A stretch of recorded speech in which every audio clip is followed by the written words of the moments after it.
In the rain-soaked corridors of Seattle's financial underworld, there was one name spoken only in careful whispers: Theron Basque. Women of his social tier, board members' daughters, philanthropy circuit regulars, the occasional diplomat's companion, had each made their attempts. Each one walked away having learned the same immovable truth. Theron Basque did not let people in. Not deliberately, not accidentally. The man had built his coldness into something load-bearing, and he had no intention of dismantling the architecture. At 34, he ran Basque Capital Group from the 53rd floor of a glass tower above Elliott Bay. On paper, it was a private equity and maritime logistics firm. Unofficially, it moved money, intelligence, and influence across 6 continents with the quiet authority of a sovereign nation. Theron himself was tall, broad-shouldered, with close-cropped dark hair and eyes the color of fog over deep water. He wore nothing that wasn't bespoke. He spoke in complete, measured sentences. And he had not permitted himself a single moment of genuine emotional vulnerability since the night his younger brother, Rhys, was shot dead in a parking garage in Portland 7 years ago. Rhys had been his opposite in every way. Warm, reckless, brilliant with people. When the Harwick Syndicate, a rival network of black market financiers, sent a message through his brother's body, Theron absorbed the lesson completely. Love was an exposed nerve. He would not offer it again. The one object that remained from Rhys was a pocket watch. Antique gold case, hunter style, engraved with the Basque family's old crest, a ship's anchor crossed with a quill. Inside the front cover, pressed behind the crystal face, was a photograph so small it required effort to see clearly. The 2 brothers, maybe 12 and 10, standing on the deck of their father's fishing boat off the Oregon coast, squinting into the sun. On the inner caseback, machined with microscopic precision by a jeweler Theron had paid handsomely and sworn to silence, was an engraved encryption sequence. 12 characters. The only key to an offshore trust containing $180 million in emergency capital, the kind of money that could reconstruct everything if Basque Capital ever fell. The watch never left Theron's person until it did. It left his person on a Tuesday night in November, when 3 men with suppressed firearms ambushed his car in the alley beside Pike Place Market. The ambush was clean and fast. His driver, Nash, took a round in the shoulder before returning fire. 2 security men engaged from the follow vehicle while Theron moved on foot through the alley, using the market's loading bays for cover. In the close quarters struggle that followed, Theron pinning one shooter against wet brick and disabling him with practiced efficiency, his coat pocket caught on an exposed bolt. The watch chain snapped. He felt it go and could not stop it. The gold case slipped through his fingers, bounced off the cobblestones with a sound he would remember, and disappeared into the gap between a market drain and the curb. Nash pulled him into the car before the police scanners lit up. By the time the adrenaline settled and Theron reached into his breast pocket and found nothing, they were already on the viaduct heading north. He sent men back within the hour. The watch was gone. Waverly Dunn had been working a double shift at Harborview Medical Center every 3rd week for 11 months. Not by choice, by math. Her student loans from the University of Washington's accelerated nursing program totaled $94,000, accruing interest at a rate that made her feel vaguely ill when she opened the billing portal. Her younger brother Colt, 19, managing a congenital heart condition that required quarterly cardiology visits, had recently lost his coverage when their mother's plan lapsed. The math demanded the doubles. She was 27. Brown eyes, dark circles she'd stopped fighting, hands permanently chapped from hospital-grade soap. She played piano, conservatory-level seriously, though she'd quietly shelved that path when the practical calculus of her family's situation became undeniable. She'd filed it under deferred and carried the discipline into her nursing, the same way she'd carried it into Chopin etudes, meticulous attention to small things. The half-degree temperature change in a patient's skin, the irregular rhythm a monitor almost missed. She was the nurse other nurses quietly asked to double-check their assessments. At 2:15 in the morning on that same Tuesday in November, Waverley was walking the 6 blocks from the hospital to her bus stop, collar up against the rain. She took the long way past Pike Place because the market overhang gave her a few dry seconds, and she'd learned to value those. She was thinking about nothing except whether the bodega near her apartment still had soup when she almost stepped over it. The rain had washed a narrow channel along the gutter, and in the amber light from the market signs, something caught it, small and yellow and wrong for the asphalt. Waverley stopped. She knelt, her scrub knees hitting wet pavement without ceremony, and lifted it from where it had come to rest against the lip of a drain grate. A pocket watch. Antique gold heavier than she expected, with an anchor and quill crest on the cover. She pressed the crown. The case opened. The photograph inside was tiny. 2 boys on a boat deck, squinting into the sun, and something about the image made her chest clench in a way she couldn't immediately name. She snapped it shut and stood up. Her trained eye recognized old money craftsmanship immediately.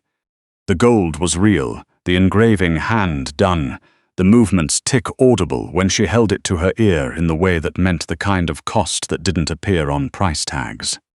For 1 full minute she stood in the rain, holding something that could cover her brother's next cardiology bill twice over. She put it in her coat pocket and walked home. By morning she'd decided she would take it to Meridian Antiques and Timepieces on First Hill, where Mr. Huang worked. Discreet, licensed, fair. She wasn't going to do anything until she knew exactly what she was holding. Mr. Huang had handled watches for 4 decades and did not rattle easily. He rattled immediately.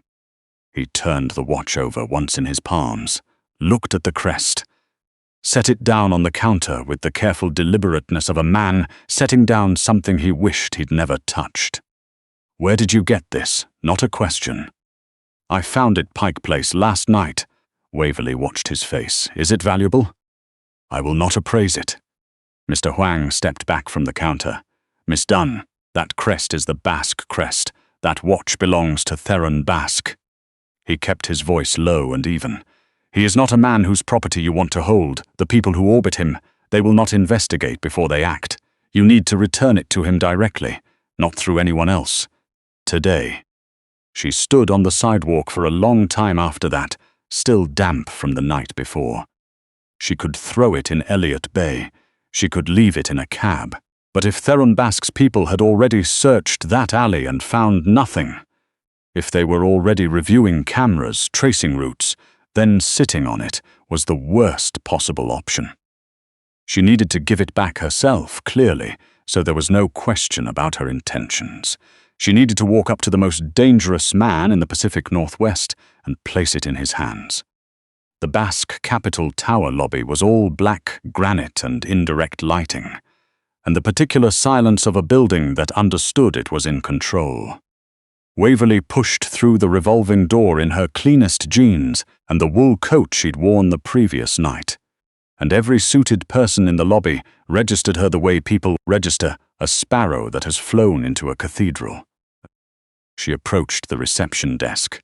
The man behind it had the polished Nudnon expression of someone trained to see everything and reveal nothing. "I need to see Theron Basque." "Mr. Basque doesn't take unscheduled appointments. I can connect you with his. I have something of his."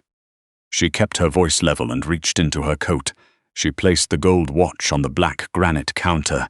She didn't let go of it. "Tell him that." The receptionist looked at the watch. The non-expression cracked barely at the seams. He picked up his phone and turned slightly away. 4 minutes later, a man in a charcoal suit appeared from a side corridor. He said his name was Breck and nothing else. Waverley was screened by a second security team in a windowless anteroom, politely and extremely thoroughly, and then led to a private elevator. 53rd floor. She watched the numbers climb and kept her breathing steady the way she'd trained herself to do in mass casualty drills, because it was the only framework she had for this, and it was better than nothing. The office at the top was not what she'd expected, not glass and performative austerity. Layered instead, Bookshelves, a nautical chart framed on one wall, a desk of darkened walnut so clean it felt like a statement. The windows faced the bay, and even in grey November mid-morning, the water stretched out silver and enormous. Theron Basque was standing at those windows. When he turned, Waverley's composure wobbled slightly at the edges. She was a woman who had held her hand steady through things that would buckle most people, and he still managed it. Taller than the news photos suggested. Eyes a specific shade of grey-green that she found simultaneously difficult to look at and impossible to look away from. He assessed her in a single sweep. The worn coat, the Harborview badge she'd forgotten to remove from her lanyard, the pocket watch she was holding in front of her, like an offering or a shield. "Breck tells me you walked in and placed that on the front desk," he said. His voice was low, controlled and entirely devoid of warmth. "I found it in the alley by the market. Last night. She set it on the edge of his desk. I took it to an appraiser this morning. He told me who it belonged to. I didn't want any trouble." Theron crossed to the desk. He didn't pick up the watch immediately. He looked at her with the unhurried attention of a man who had learned to extract information from things other people overlooked. "You took it to an appraiser?" "Yes." "Who?" "Mr. Huang on First Hill. He refused to touch it. He told me to bring it to you." Before the appraiser. The observation was precise and neutral, an autopsy of her timeline. "You found it at 2 in the morning and waited until the following morning to seek an appraisal. What were you doing with it in between?" "Sleeping. I work nights." His eyes dropped to the badge. He filed this, then he picked up the watch. He held it in both hands for a moment. His expression changed, barely, briefly, in a way that had nothing to do with relief about financial stakes and everything to do with something private and much older. He pressed the crown. The case opened. He looked at the photograph for exactly 3 seconds, closed it. When he looked back at Waverley, whatever had been there was sealed away again. "Sit down," he said. "There are things you need to understand." She didn't want to sit. She wanted to leave. She sat. What he showed her 20 minutes later was a still image from a municipal traffic camera, a woman in a dark wool coat crouched at a gutter near Pike Place. Timestamp, 2:22 a.m. The image was grainy but clear enough. He pulled up a second image, the same figure on First Avenue. Timestamp, 8:47 a.m. "The Harwick organization was responsible for last night's attack," Theron said. "They knew the watch was lost in that alley and have been reviewing footage since 6 this morning. Your face isn't identifiable yet, your route is." He let that settle. "Mr. Huang is a practical man. Once Harwick's people reach him, he will give them your name, because self-preservation is not a character flaw. Once they have your name and address, they will go to your apartment tonight. When they discover you've come here and returned it, and they will discover that, they will want to send me a message through you." Waverley looked at her own coat, at the sleeves, at the grey wool that matched what was on the monitor. "I did the right thing," she said slowly, "and it made everything worse. The geography of your situation changed the moment you picked it up. You cannot go back to your apartment tonight." He turned to Breck. "She has a brother in the University District. Put a discreet watch on the address." Then to Waverley, "He will be monitored.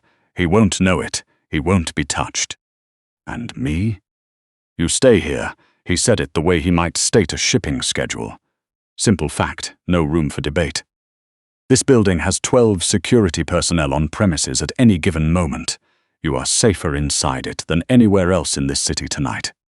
I'm not staying in a tower with a man I've never met." "You returned something to me," Theron said, and there was a quality in his voice she couldn't immediately classify. Not warmth, but something close to recognition, as though he'd encountered a variable he hadn't anticipated and was recalibrating around it. When every practical incentive ran the other direction, that places an obligation on my side. I intend to honor it. You are not a prisoner, Miss Dunn. You are a responsibility I intend to take seriously. He moved toward the door. Breck will show you to the guest suite. She spent 4 days barely seeing him. The suite was on the 48th floor, floor-to-ceiling windows, a bed so comprehensively comfortable that Waverley found it slightly insulting, and a baby grand piano in the corner that she assumed was decorative until she played a tentative scale and found it impeccably tuned. She played it for 2 hours the first night. She recognized the behavior as the coping mechanism it was, and did not apologize for it.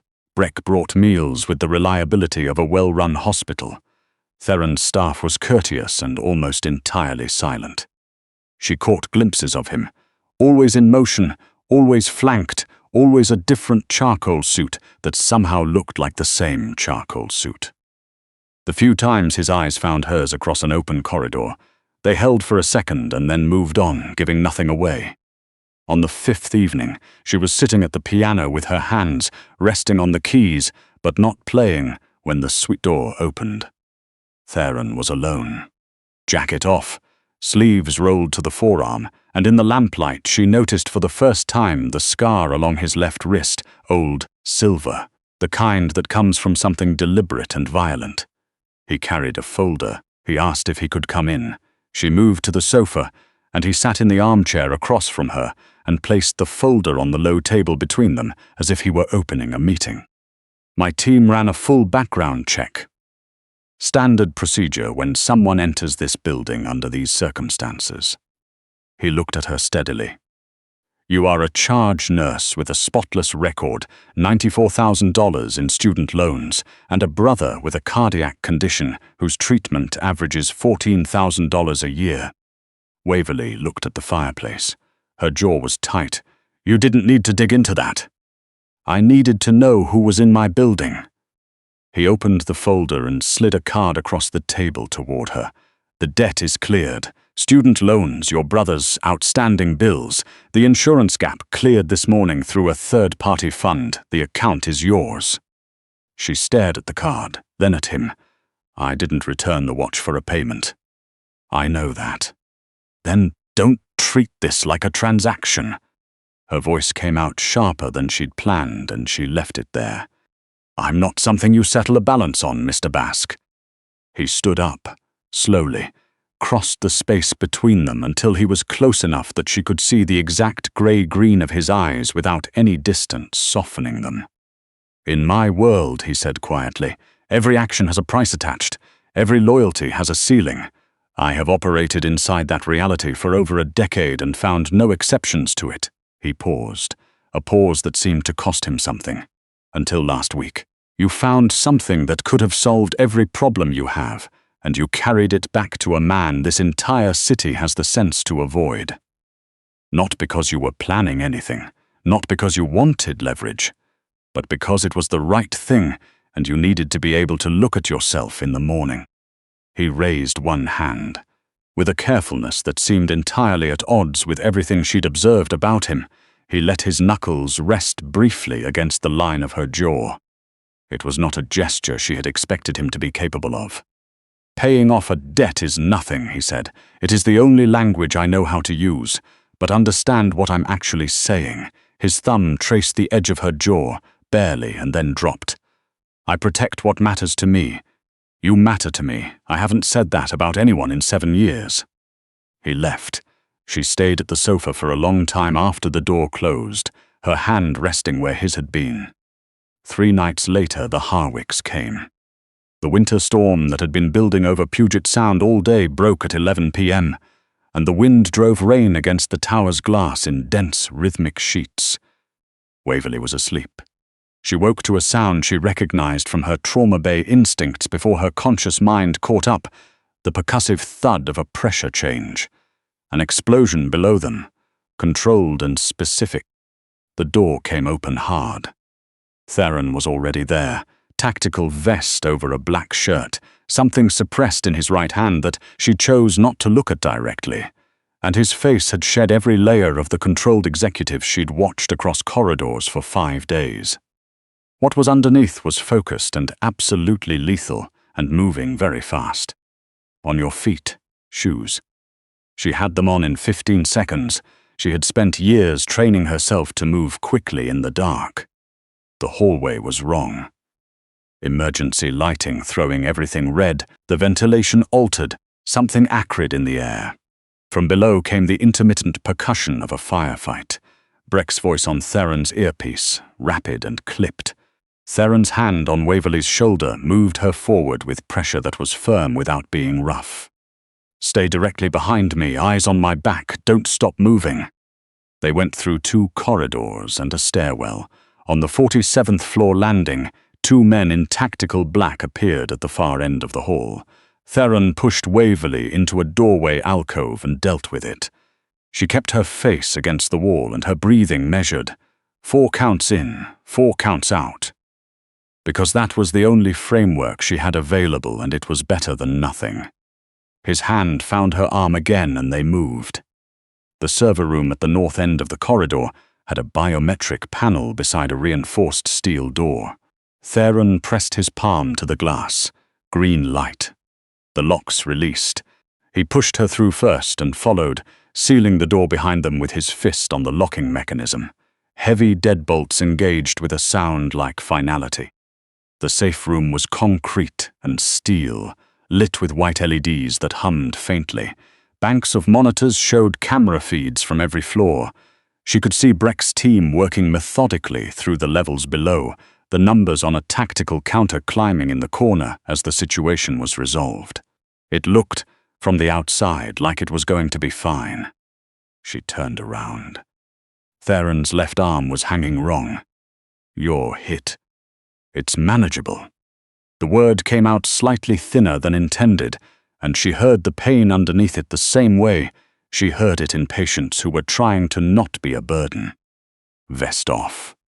She was already moving toward the steel cabinet on the far wall that she'd catalogued on entry, because 11 years of nursing had rewired her spatial instincts completely. She saw medical supply stations the way other people saw exits. The cabinet was well stocked: trauma kit, hemostatic gauze, compression bandage, irrigation syringe. She carried it back to where he'd lowered himself to the floor, back against the wall. The wound was in the upper left arm, buckshot.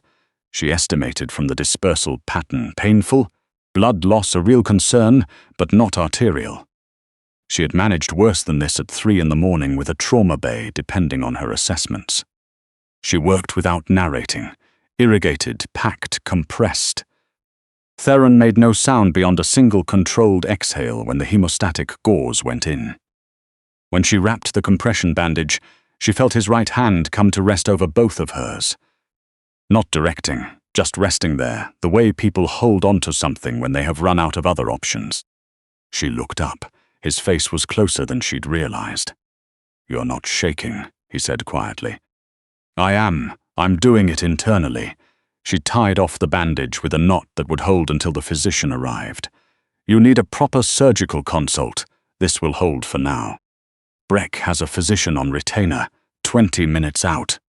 Good. She didn't move away from him. He didn't move away from her. On the monitors, the camera feeds showed Breck's team moving in controlled formation through the lower floors. The sounds from beyond the steel door had gone from violent to intermittent to, gradually, nothing at all. The storm still drove rain against the building in long, sweeping passes. Theron reached into the breast pocket of his black shirt with his right hand and took out the pocket watch. Waverley looked at it. "You carried it even tonight." "It is always on me." He held it in his open palm, looking at the crest. "When Reese was killed, I stopped wearing it for 3 years. I told myself it was a security liability. Something this traceable and irreplaceable shouldn't leave the safe. But I couldn't stop." He turned it over. "He gave it to me himself. It was our grandfather's, and Reese said it should be mine because I was the one who paid attention to time." Something in his voice developed a hairline fracture along an old seam. He was wrong about what he meant by that. I paid attention to schedules. He was the one who understood what time actually is. Waverley stayed very still. She had learned from years of sitting at bedsides that the most useful thing a person could do sometimes was simply not fill the silence. "You came into this building holding something I would have burned this city to recover," Theron said. "And the first thing you noticed, before you decided anything, before you knew whose it was was a photograph of 2 boys. He looked at her steadily. You told me that in the first meeting, that the photograph made you feel something. That's the reason you hesitated instead of going directly to a pawn shop. She had told him that. She remembered it now. A small, unguarded sentence she'd offered in the middle of explaining herself, and he had apparently kept it the way people keep things that mean something. The watch is an encryption key to assets that could rebuild everything I have built, if it came to that, Theron said. That is its practical value. But you didn't bring it back here because of that. You don't make decisions based on what things are worth. You make them based on what they mean. He turned the watch over one more time. Then he reached forward and placed it into her hands and closed her fingers around it gently, his palms wrapped around hers with the gold case held between them. That's yours, she said, not understanding. I know what it is. His eyes held hers. They were very close on the concrete floor in the white leaded silence. And I know what you are. And I am telling you that the man who built a 53-floor fortress and shut every person out of it for 7 years is sitting here asking you, not requiring, not arranging asking, not to leave when this is over. Beyond the steel door, Breck's voice came through the earpiece in short, clipped confirmation. Perimeter clear, all floors secure. The Harwick team was finished. The storm didn't stop. It was indifferent to all of it. Waverley looked down at the pocket watch in her hands. The weight of it, the crest, the 2 boys squinting into the Oregon sun somewhere behind the crystal. And then she looked up at Theron Basque, who was watching her with the careful, unprotected expression of a man who had made himself vulnerable for the first time in a very long time and was not flinching from it. She leaned forward and kissed him. Not tentatively. She was a woman who decided things completely or not at all, and this was a complete decision. He kissed her back with both hands coming up to frame her face, and the careful control he'd worn for 7 years simply wasn't present anymore. Just warmth and relief, and something that felt unmistakably like a person finally breathing all the way out. When they pulled back, the pocket watch was still in her hands. She did not give it back. In the weeks that followed, while Breck's team and a cooperative arrangement with the FBI's Organized Crime Division systematically dismantled what remained of the Harwick network, and while Silas Harwick himself was arrested on a series of federal charges at a private airfield in Tacoma, Waverley returned to her apartment in Eastlake and resumed her shifts at Harborview. Theron arranged, quietly and without advance notice, for her brother Colt to be transferred to the Pacific Northwest's foremost cardiac specialist at no cost to anyone in the Dunn family, he told Waverley after the fact. She informed him clearly that going forward he would ask first. He acknowledged this was correct. They were working on it. The pocket watch lived on the piano, not as a keepsake or a trophy, but because it was the best place she knew for something that needed to be seen every day. Every time she sat down to play, the Chopin she'd been deferring for years, the Ravel she was slowly teaching herself to trust again, she looked at it, the anchor and the quill. A ship that holds its position, a pen that keeps moving. Theron came on Thursday evenings without fail, always stopping at the Pike Place vendors on his way, as if making some private, ongoing amends to the neighborhood. He sat on her couch and listened to her play, and the man that all of Seattle had spent a decade speaking about, only in careful whispers, sat very still in a small Eastlake apartment and paid extremely close attention to the sound of someone finally putting something deferred back into the world where it had always belonged.